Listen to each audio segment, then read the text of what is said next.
Você pode estar roncando por causa de um desses fatores e ainda não identificou qual é. Fica comigo até o final desse vídeo, vejam quais são os fatores de risco para o ronco, para a apneia do sono e depois me deixa aqui nos comentários se você tem algum deles. Eu sou Guilherme Brassanini, sou médico otorrinolaringologista com ênfase de atuação em sono e hoje eu vou falar para você sobre fatores de risco de ronco e apneia do sono, que muitas pessoas têm e nem sabem que pode de fato apresentar um quadro de apneia do sono. Vamos lá comigo, vou explicar para vocês um por um.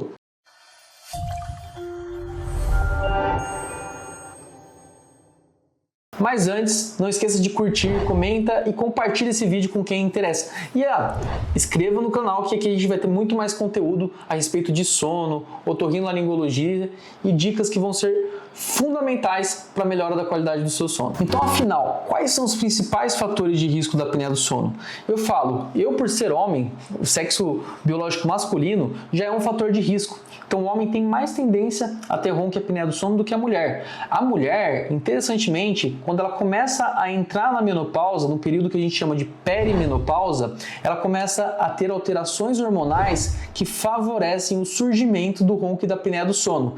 Isso acontece muito devido principalmente a um hormônio chamado de estrogênio. O estrogênio, ele atua ali nos tecidos, fazendo com que esses tecidos fiquem mais densos, né, com mais colágeno. Quando a mulher tem uma perda de estrogênio, acaba ficando com uma maior flacidez. Então fica com maior flacidez de pele, fica também com maior flacidez de mucosa.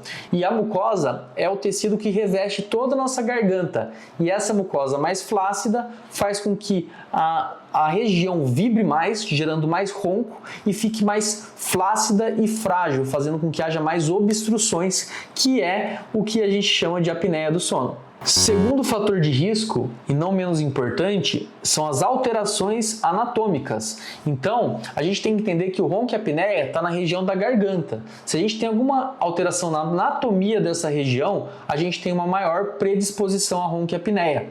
Então, quais são as alterações anatômicas que a gente mais percebe que pacientes com apneia do sono têm?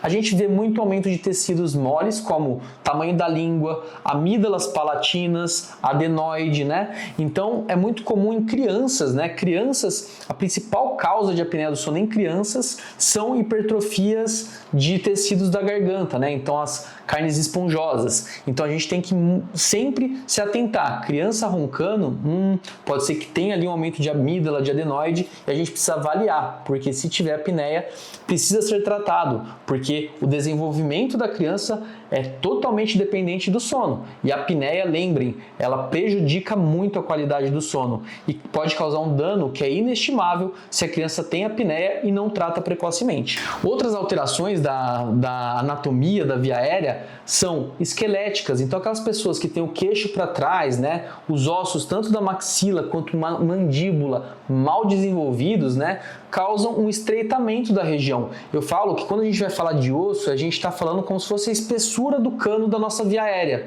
Se esses ossos são menos desenvolvidos, o cano ele é mais estreito. E um cano mais estreito pode passar menos ar. Passando menos ar, vibra mais, dá ronco e pode obstruir da apneia do sono, né? Então, lembrar também da relação. O ronco é um sintoma de apneia do sono e sempre também deve ser investigado por causa disso.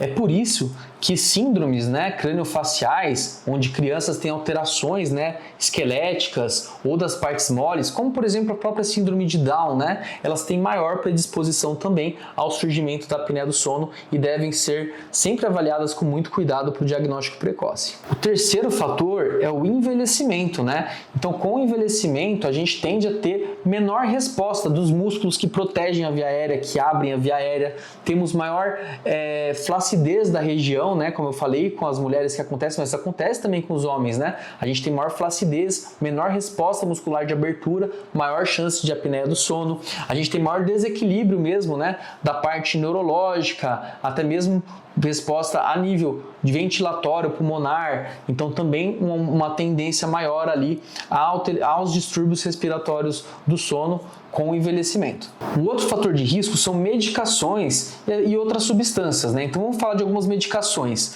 Relaxantes musculares, por exemplo, né? Muito utilizado por atletas, né? O que eles fazem? Relaxam a musculatura. Relaxando a musculatura, maior tendência a ronco e apneia do sono. Outro relaxante muscular é o próprio álcool, né? O álcool ele faz com que haja um relaxamento muscular e aumento da apneia do sono. Você já deve ter ouvido alguém falar, né? Nossa, só ronco quando eu bebo. Por quê? Porque relaxa a musculatura e faz com que aumente a apneia. Não é à toa que o bêbado fala babando, né? Com flacidez da musculatura da face, né? Porque relaxa realmente a ponto de ele acordado ficar mais relaxado e babando nos outros. Algumas outras medicações também, como benzodiazepínicos, né? Muito utilizado na psiquiatria, também podem aumentar o risco de apneia pelo mesmo fator de você ter um maior relaxamento, tá? Em contrapartida, algumas medicações que aumentam a musculatura podem também causar apneia do sono.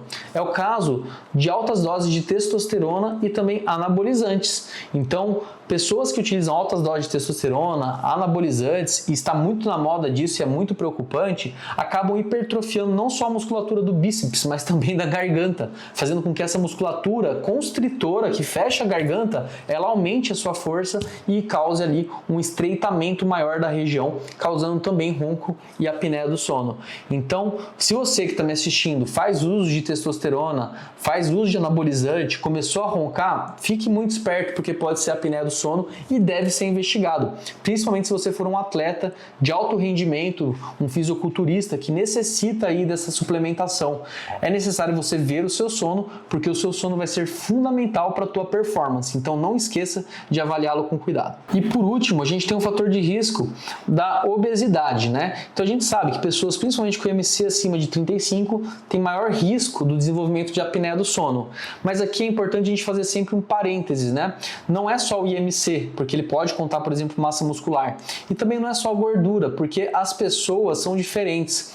Cada pessoa tem uma distribuição de gordura corporal. Então tem pessoas que tendem a ter mais gordura em regiões que favorecem ainda mais o surgimento de apneia do sono. Então pessoas que juntam mais gordura em região de garganta, da própria língua, eu não estou falando da papada não, tá gente? Estou falando de regiões mais profundas mesmo. E também gordura abdominal, essas regiões elas tendem a ter mais relação com o surgimento de apneia do sono. Na garganta, devido ao acúmulo e aumento da pressão tecidual que ocorre nessa faringe devido à gordura, fazendo com que haja uma obstrução, e a gordura abdominal reduzindo a expansão pulmonar, o que a gente chama de tração caudal do diafragma ou faríngea.